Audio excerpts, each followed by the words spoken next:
Alright, what's up everyone? So my gym's going to act as a treat today. I want to show you a self-rigging technique that will allow you to retrieve your rope. When I first started my company, I worked by myself. I didn't have anybody on the ground, so I had to improvise. This is a fairly simple technique, not very complicated, and you'll be able to retrieve your rope after.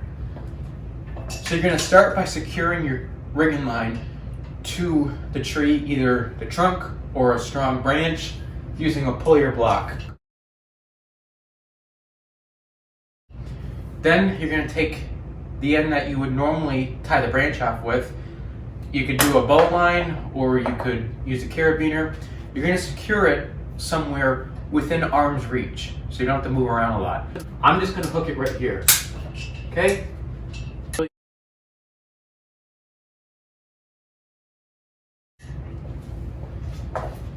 Let's say this is a branch. All we're going to do is sling it.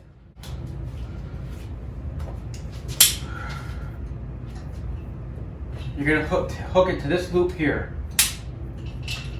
Okay, so let's say your branch is right here. Cut it, swings down. Use this end to lower.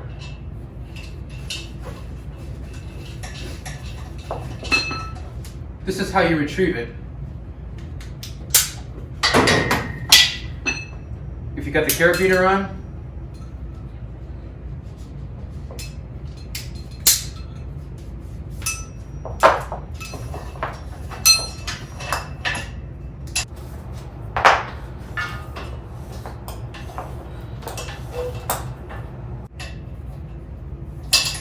boom, you're ready to go.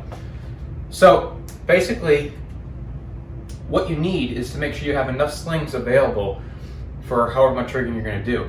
Now, I should also point out that this might not always be applicable, because let's say you can't just lower the branch right down on the ground. You know, maybe you're over a house, or you're over a pool or a deck, and you don't have that person on the ground to steer the branch away. What I typically would do is rig the branch however you normally would, you know, so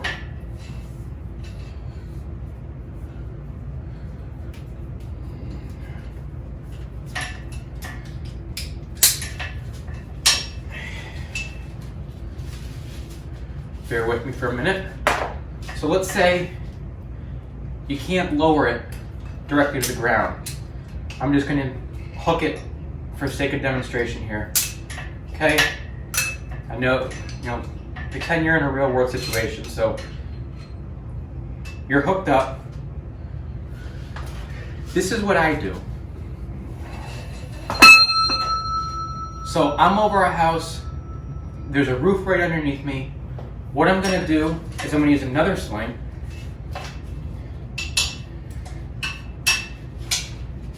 And you don't even have to use a pulley. If you're doing this kind of method where you can't just lower it to the ground and retrieve it, you could just throw the rigging line over a limb or whatever. I mean, whatever works for you. But you're going to lock it off. So you get your rigging line set up. Your rigging set up to cut. What I usually do is I just do this. Loop, and then so that when you make your cut, you're locked off. Now, the other thing you can do is if you have a stub, you can just wrap the rope around a stub. So you can't lower right to the ground. You got it locked off. The branch swings down and it's hanging. You descend, and you just piece it out and toss the stuff away, assuming that you can throw far enough to get it away from wherever you are. Obviously, it's a little bit more work, more climbing. You got to climb back up, but do what you got to do to get the job done, right? I've had to do my fair share of solo rigging in many different scenarios. Fences underneath me, rigging over a deck, rigging away from a pool, and it certainly is more efficient and safer having somebody on the ground who's competent. I have somebody who does that for me now, and makes things so much easier. But in the event that you have to rig solo, I think that focusing on methods that will mitigate risk, but will also allow you to do your job safely and as efficiently as possible is acceptable. Obviously, it might mean one-handing the saw while you cut the limb and holding the rigging rope, unless you lock it off. What if you don't want to lock it off? What if you want to let it run? I've done it, and I know this sometimes stirs up controversy, but I think that in certain applications you can safely one-hand the saw. And in some cases, it might even be safer than two-handing it. I talked about this in another video, more in depth, so if you might seem a little confused as to what I mean by, well, how could it be safer to one-hand the saw? Check that video out.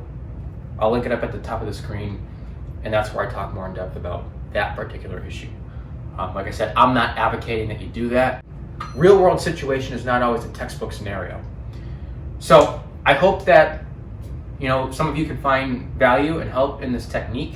For those of you out there who might be working by yourself or have done solo rigging, I'd love to hear your comments and your experiences. Appreciate all of you watching, and new subscribers, welcome to my channel.